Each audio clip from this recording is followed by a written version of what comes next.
Welcome to the HTML and CSS training videos. ఈ వీడియోలో radio బటన్స్ని check బాక్సెస్ని మన HTML ఫామ్స్లో ఎలా పెట్టాలో చూద్దాం.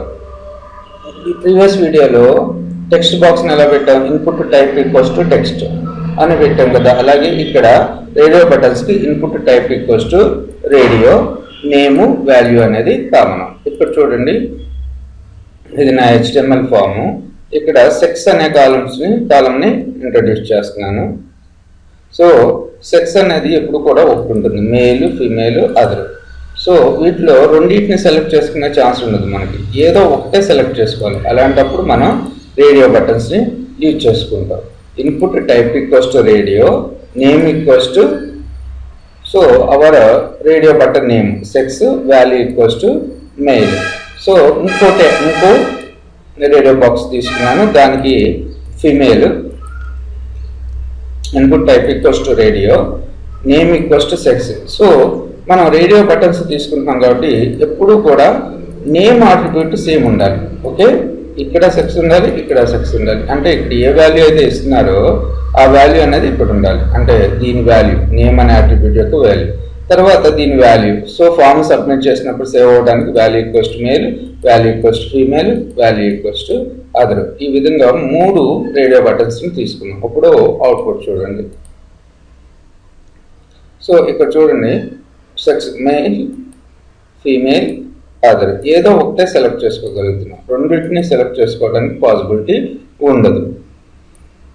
సో ఫస్ట్ కండిషన్ ఏంటి, కంపల్సరీగా నేమ్ అనే దానికి వాల్యూ సేమ్ ఉండాలి. ఇది ఇక్కడ అలా కాకుండా నేను డిఫరెంట్ వాల్యూస్ ఇస్తే ఏమవుతుంది చూడప్పుడు ఫామ్ని. సో మీరు అన్నిటినీ సెలెక్ట్ చేసుకునే ఛాన్స్ ఉంటుంది. ఓకేనా, అందుకని కంపల్సరీగా మనం రేడియో బటన్స్ని క్రియేట్ చేసేటప్పుడు నేమ్ అనేది యూనిక్గా ఉండేటట్టు చూసుకోవాలి. తర్వాత వచ్చేసి చెక్ బాక్స్. అసలు రేడియో బటన్స్ ఎందుకు, radio buttons let's use it to select the one of a limited number of choices. ఇప్పుడు చెక్ బాక్స్ గురించి చూద్దాం. ఇప్పుడు నాకు ఇంట్రెస్ట్ అనే ఒక ఫీల్డ్ని క్రియేట్ చేయాలి. ఇంట్రెస్ట్లో చాలా ఇంట్రెస్ట్లు ఉంటాయి కదా, watching movie, listening music, playing cricket, reading books. So ఇవన్నీ కూడా ఒక్కొక్క అతనికి చాలా ఇంట్రెస్ట్లు ఉంటాయి. సో అలాంటప్పుడు చాలా ఫీల్డ్స్ని మనం సెలెక్ట్ చేసుకోవాల్సి వస్తుంది. అలాంటప్పుడు మనం input type equals to check box అని ఇస్తాం.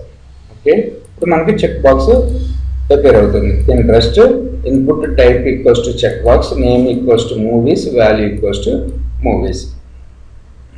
సో ఫామ్ని సబ్మిట్ చేయడానికి వాల్యూ అనే అట్రిబ్యూట్, నేమ్ అనేది దీనికి చెక్ బాక్స్కి name. Cricket, type equals to check box, name equals to CR, value equals to cric. Listening songs, input type equals to check box, name equals to songs, value equals to songs. మీ ఇష్టం వచ్చిన names ఇవ్వండి, కాకపోతే రిలేటెడ్గా ఉండేటట్టు చూసుకోండి, name కానీ value కానీ.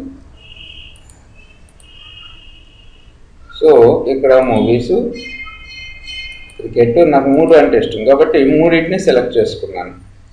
ఓకేనా. సో ఒక్కొక్కసారి మనకి ఏమవుతుందంటే బై డిఫాల్ట్గా కొన్ని చెక్ బాక్సెస్ సెలెక్ట్ అయిపోయి ఉండాలి. ఇక్కడ ఇంకో చెక్ బాక్స్ని ఇన్సర్ట్ చేస్తున్నాను.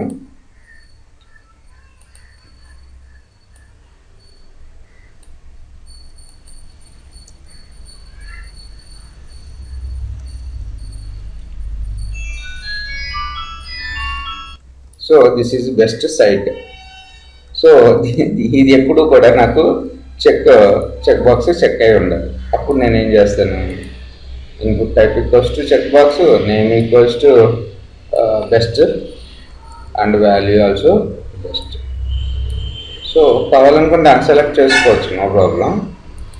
సో తర్వాత వచ్చేసి చెక్కడ్ ఈక్వల్స్ టు, చెక్కడ్ అనే ఒక అట్రిబ్యూట్ ఉంటుంది, దాన్ని పెట్టుకుంటే చెక్కడ్ ఈక్వల్స్ టు ఎస్. ఇప్పుడు చూడండి, సో బై డిఫాల్ట్గా దిస్ ఈజ్ బెస్ట్ వెబ్సైట్ అనేది మనకి చెక్ అయిపోయింది. అన్చెక్ కావాలనుకుంటే అన్చెక్ చేసుకోవచ్చు. Okay, thanks for listening. Please subscribe for the more videos.